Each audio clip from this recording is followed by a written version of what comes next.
pretty tough question. Think about that strategy you and your team built for this year, all those plans around finally adopting AI and just moving faster. Well, what if I told you that playbook is already obsolete?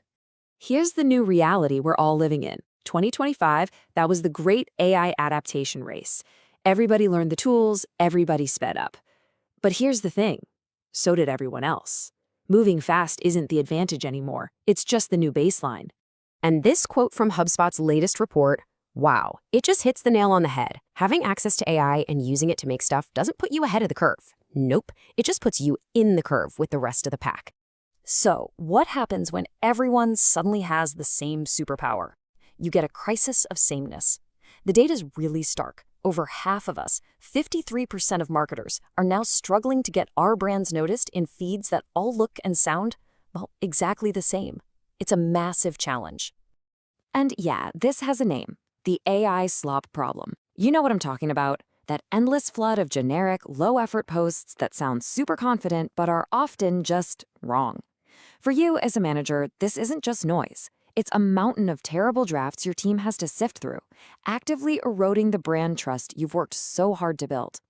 Okay, so how do we rise above all that slop? The first major evolution is in our content. We have to shift our entire philosophy. This isn't a game of volume anymore. It's a game of value.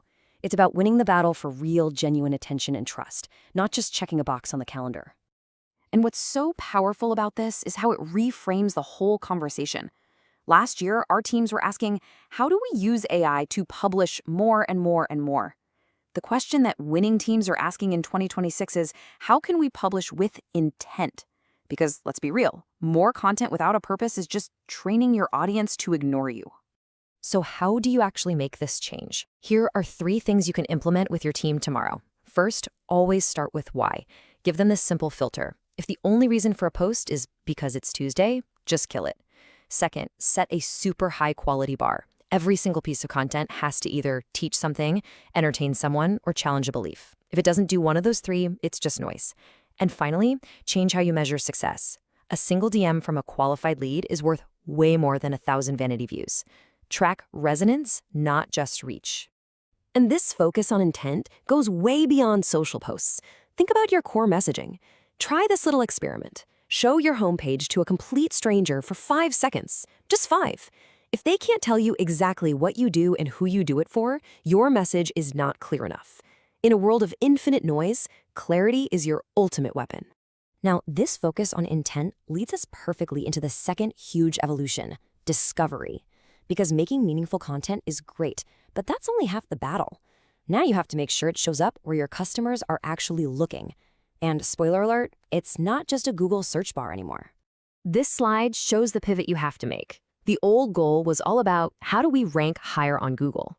The new, much more important goal is how do we show up on the platforms where our audience is making their decisions, which is happening long before they ever think to search for your brand. And the scale of the shift is just staggering. We're talking billions of searches happening every single day on social and AI platforms. People are using Instagram for visual discovery, YouTube for deep dive tutorials, TikTok to find products, and ChatGPT as their go-to research tool. If you're only focused on Google, you're literally invisible to a huge part of your market. This means you need a whole new strategy, search everywhere optimization. It's about designing your content from the get-go so it's findable on all these new surfaces. You have to think about how people search conversationally in ChatGPT, or what visual cues they use on Instagram. Your content has to be the best answer, no matter where the question is being asked. So how do you pull this off? First, own one depth channel. A YouTube series, a podcast, a place where you go deep and build real authority. Second, use short-form video as the on-ramp. Think of your Reels and TikToks as movie trailers that grab attention and drive traffic to your main stage content. And this is so critical. Lead with the answer. Give the value up front. Both AI and humans will reward you for it. Okay, so you're making intentional content, and you're optimizing it for everywhere. The final critical piece of the puzzle is operations. The winning teams today aren't just smarter, they are physically structured to learn and adapt faster than everybody else. I mean, just look at this contrast. The old model was about spending months trying to craft the perfect strategy. The new model accepts that no plan ever survives contact with the market. The real competitive advantage is your team's ability to learn from live data and pivot in near real time. This visual says everything. Does that slow loop at the top feel familiar? A campaign is underperforming, but you have to wait for the monthly report, then a week of approvals. By then, it's way too late. The fast loop is what the best teams are doing now. They analyze performance daily and can push an update live within hours. So, how do you build this agile engine? 3 things. First, centralize your data.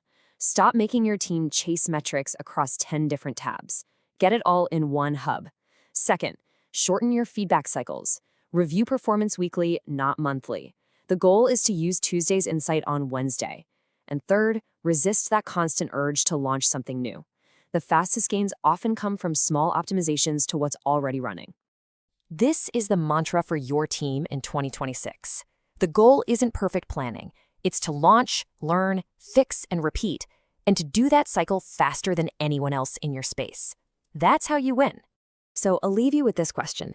A year from now, when you look back, what do you want to see? More effort, more posts, and more burnout? Or are you going to see smart systems, crystal clear messaging, and real momentum that works for you, even when you're not pushing every single day? That is the evolution that truly